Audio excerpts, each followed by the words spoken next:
అందరికీ నమస్కారం. నా పేరు ప్రియదర్శిని, డైటీషియన్. ఈరోజు ఉగాది పచ్చడి గురించి తెలుసుకుందాము. ఉగాది పచ్చడి తెలియని వాళ్ళంటూ ఎవ్వరూ ఉండరు.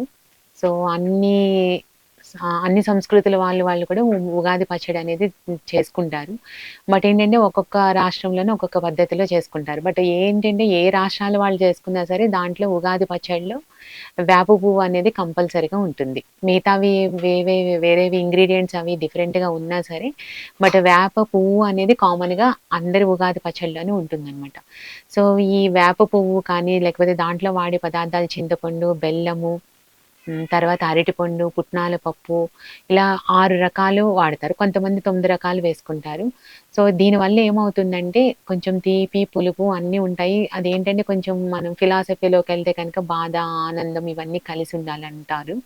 బట్ ఏంటంటే ఇప్పుడు మనం ఆరోగ్యపరంగా చూసుకుంటే కనుక, సో, మన ఈ వేప పువ్వు అనేది తీసుకోవడం వల్ల ఏంటంటే పొట్టలో ఏమైనా నులుపురుగులున్నా సరే, ఏమైనా సరే బాక్టీరియా అటువంటిది ఏదైనా సరే ఉన్నా, ఈ వేప పువ్వు తీసుకోవడం వల్ల అవన్నీ కూడా చచ్చిపోతాయి.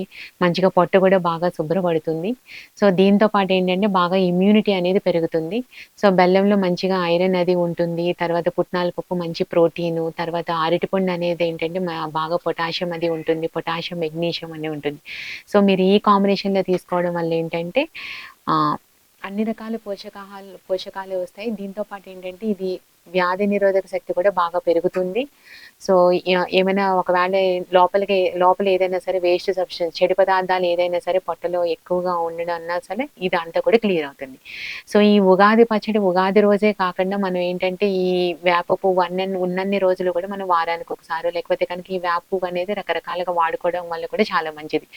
కొంతమంది ఏం చేస్తున్నారు అంటే కనుక ఈ వేప పువ్వు ఆహ్, వస్తున్న రోజుల్లో ఏంటంటే ఈ వేప పువ్వంతా కలెక్ట్ చేసి దాన్ని ఎండబెట్టేసి అది కూడా పౌడర్ కూడా అమ్ముతున్నారనమాట. సో, ఆ పౌడర్ ఏంటంటే చాలా మంది ప్రొద్దుటే ఒక గ్లాసు నీళ్ళలో కలుపుకొని 1 టీ స్పూన్ తాగడము, లేకపోతే కనుక మజ్జిగలో వేసుకోవడం ఇవన్నీ చేస్తున్నారు. దీనివల్ల ఏమవుతుందంటే లోపల ఏమైనా సరే ఈ సూక్ష్మ క్రిములు ఏమైనా ఉన్నా సరే అవన్నీ చచ్చిపోతాయి. తర్వాత ఏంటంటే పొట్ట శుభ్రపడుతుంది. ఎప్పుడైతే పొట్ట అనేది శుభ్రపడుతుందో ఆకలి అనేది పెరుగుతుంది. ఎస్పెషల్లీ పిల్లలకి. ఎందుకంటే పిల్లలు ఎక్కడ పడితే అక్కడ చేతులు పెట్టేస్తారు. సో, ప్రతిసారి ఇది కడుక్కో, ఇలాగే ఉండు అంటే వాళ్ళు కూడా ఉండలేరు. అది ఎవరికీ సాధ్యం కాదనమాట.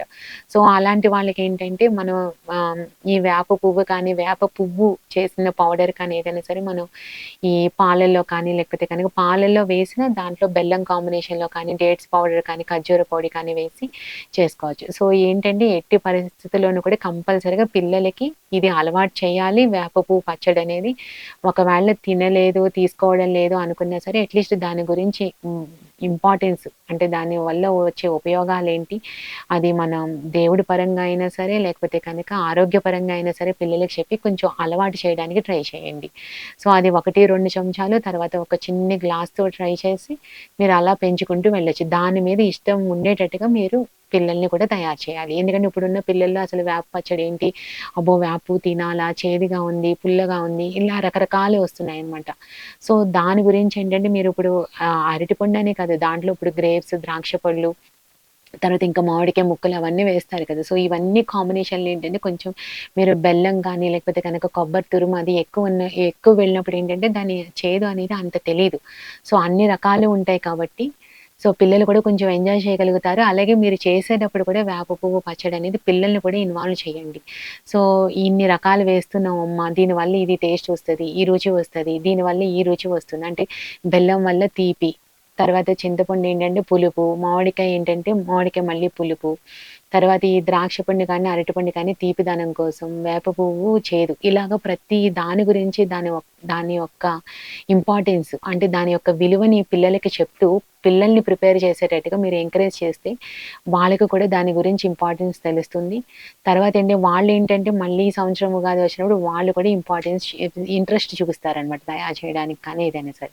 సో, అందుకని ఈ వేప పువ్వు పచ్చడనేది చాలా చాలా మంచిది. ఎవరికైతే ఇండైజెషన్ జీర్ణక్రియ సరిగా లేకపోయినా సరే అది కూడా బాగా పనిచేయడానికి హెల్ప్ చేస్తుంది.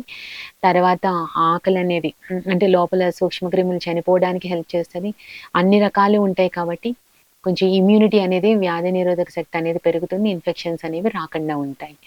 సో, ఇది ఇలాగే కాకుండా మీరిప్పుడు ఇది సీజన్ కాబట్టి దానికి సంబంధించిన పదార్థాలు వేప చిగుళ్ళని మీరు ఎండబెట్టి పౌడర్ చేసినా, లేకపోతే వేప పువ్వుని కలెక్ట్ చేసి మీరు ఫ్రిడ్జ్‌లో స్టోర్ చేసుకొని, లేకపోతే ఏమైనా సాంబార్ కానీ, రసం కానీ అలా పెట్టుకున్నప్పుడు జస్ట్ 1 టీ స్పూన్ అలా స్ప్రింకిల్ చేసినా సరిపోతుంది. మరి ఎక్కువ క్వాంటిటీ కాకుండా జస్ట్ ఏదో 1 teaspoon, half teaspoon అలా చేసుకున్నా సరే. ఏంటంటే ఈ సీజన్ మొత్తం కూడా మీరు అది వాడారనుకోండి, పిల్లలకేంటంటే సీజనల్ రిలేటెడ్‌గా వచ్చే జబ్బులు కానీ ఏది కూడా రాకుండా ఉంటుంది.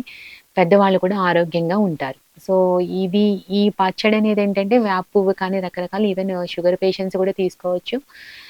కాపోతే లిమిటెడ్ క్వాంటిటీ. బట్ ఏంటంటే కొంచెం గ్యాస్ట్రైటిస్, ఎసిడిటీ సమస్యలు ఎక్కువున్న వాళ్ళు లిమిటెడ్ క్వాంటిటీలో తీసుకోవడం అనేది ఉత్తమం. ఎందుకంటే పులుపు అనేది ఎక్కువైనా సరే మళ్ళీ వాళ్ళకి గ్యాస్ అనేది ఎక్కువ ఫార్మ్ అవుతుంది కాబట్టి సో, లిమిటెడ్ క్వాంటిటీ. బట్ పిల్లలకేంటంటే మంచిగా ఎంకరేజ్ చేయొచ్చు. ఈ కొంచెం ఈ పళ్ళు అనేది చెరుకు అన్నీ వేస్తాం కదా! సో, వాళ్ళు కూడా ఎంజాయ్ చేస్తారు.